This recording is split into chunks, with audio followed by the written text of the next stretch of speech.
society, we've had a big problem with anti-vaxxers.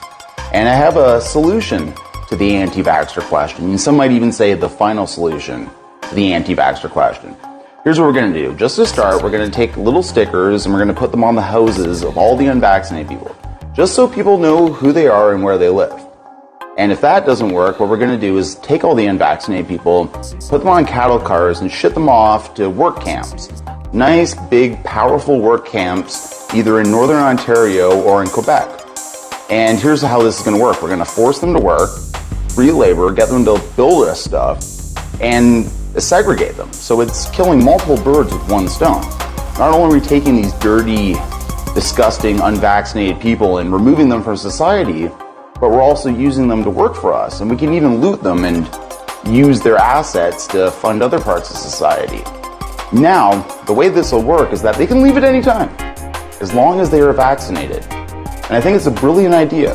I think it's the one thing that as a society we could do to solve the problem, to solve people just not wanting to get vaccinated. I've tried everything. I've tried talking with them. I've tried being nice to them. I can tell you that doesn't work. The only thing that works with these dirty, unvaccinated people is maximum pressure. You got to keep that pressure on. And if it means labeling them, if it means taking them, stripping them of all their rights, and sending them to work camps, I'm all for it. One good thing that's come out of it, I saw the CDC's own data presented the other day, that now 72% of the US adult population are saying no to the CDC's recommended schedule on the COVID vaccine. They're either not getting the first dose, not getting the second dose, or not getting the booster. That is an abject failure on behalf of that vaccine program. If you see Bill Gates now, I saw an interview of him the other day and he was on television and he was asked, well, what do you think? How did it go? What was the outcome of your campaign, your intent to vaccinate, fully vaccinate all 7 billion people on the planet? He was a broken man. Bill Gates was a broken man. It was an utter failure. And it was a failure on so many levels. But what they have done is they have attrited public confidence. They will not get it back. The public do not trust them anymore. I said earlier this week about the Russia investigation, quote, "We really have to be trying to look away to say there's no evidence of collusion here." The Russians offered help, the campaign accepted help, the Russians gave help, and the president made full use of that help. And that is pretty damning, whether it is proof beyond a reasonable doubt of conspiracy or not. There is significant evidence, much of it in the public domain, on the issue of collusion. I can tell you that the case is more than that, and I can't go into the particulars, but there is more than circumstantial evidence now. So, again, I think... So you have seen direct evidence of collusion? I don't want to go into specifics, but I will say that there is evidence that is not circumstantial and is very much worthy of investigation. So that is what we ought to do. Can you agree that there has been no evidence of collusion, coordination, or conspiracy that has been presented thus far between the Trump campaign and Russia? No, I don't agree with that at all. I think there's plenty of evidence of collusion or conspiracy in plain sight. Learning for the American people.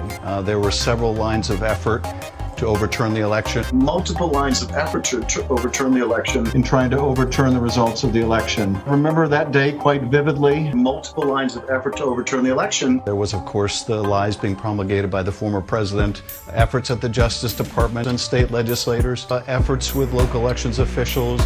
And they need to look at anyone who was involved. No one gets a pass. And then, of course, the violent attack on January 6th, an attack inspired by the commander-in-chief. If you remember the Buffalo shooting that just happened, make sure you watch until the end. It gets interesting. So if you didn't know, this guy here woke up and drove 200 miles to a grocery store in Buffalo, New York, shooting and killing 10 people and injuring 3 others. Now, among the people who were killed was a guy named Aaron Salters, and this is where things get a bit interesting. Now, what caught my attention about this is that Mr. Salters was just on the news about a month ago explaining an invention he made, which was an engine that runs completely off water, no fuel needed. A completely hydrogen fuel system. And we all know what happened to the last person who decided to come forth with an invention similar to this one. Possible active shooter at the top. This Before Buffalo police rushed to Tops Friendly Market Saturday, there was Aaron Salter, the security guard, killed as he served and protected. Aaron Salter, 55, retired Buffalo police officer. Loved electric cars. He built a lab in his garage where he spent countless hours working to develop an engine that could run on water.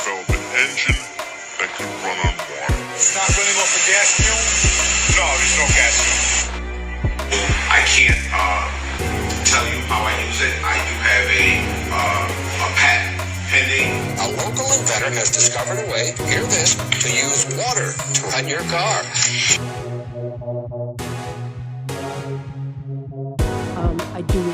I do expect inflation to remain high, although I very much hope that it will be coming down now. Epstein was hiding in plain sight. We all knew about him. We all knew what he was doing. But we had no one that was, legal aspect that would go after him. They were afraid of him. For whatever reason, they were afraid of him.